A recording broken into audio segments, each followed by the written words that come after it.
ስለምናውቀው ነው ምንም ትደባብቃላችሁ ሳሚ እኮ ልክ እኮ ነው እኔ ለሚስቴ በድፍረት ወጥቶ እኮ ነገራችሁ እኔ ለሚስቴ እንደዚህ አይነት ባል ነበርኩኝ ብሎ ካለ ከአዋቂው ከባለቤቱ በላይ አዋቂ ነኝ እኔ እናንተ ቤት ጎዝጓዥ ነኝ አላችሁሳ አንዳንድ ሰዎች ግዴታ ነው በዚህ ዘመን ግን ወንድ ልጅ እንደዛ ያደርገው ቤቱን የሚወለወሉ እኔ ጋይስ አሉ ግን እንደዚህ አይነት ወንዶች አሉ ሚስቴ እርጉዝ ነሽ ብሎ ቤት የሚወለወል ዕቃ የሚያጥብ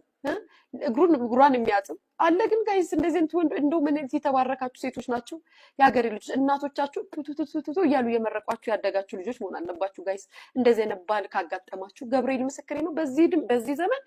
ባልሽ እንደ እናት እንደ ወንድም እንደዚህ የሚንከባከብሽ ባል ካገኘሽ እውነቴን ነው የምነግርሽ እመቤቴን አንቺ የዚህ ዘመን የዚህ ክፍለ ዘመን ምርጥ ሴት ነሽ በቃ እግዚአብሔር እመቤቴ ትወድሻለሽ በእንደዚህ አይነት ባል ከባረከችሽ የለም ያገሬ ልጆች ያሉ ሊኖሩ ይችላል ሁሉም አይደሉም ስታረግጂ በዚህ ዘመን ወንድ ይፈረጥጣል እናንተ ደንቆሮ ናችሁን የምላችሁን እመኑ ልጄ ይጅላት ይፈረጥጣሉ ገብርኤልን ይፈረጥጣሉ ሲያረጉ ሴቶች እንደው ስንጠቁባቸውም ስንዝረጠረጥባቸው ውጭ ነው የሚሉበት ማርያምን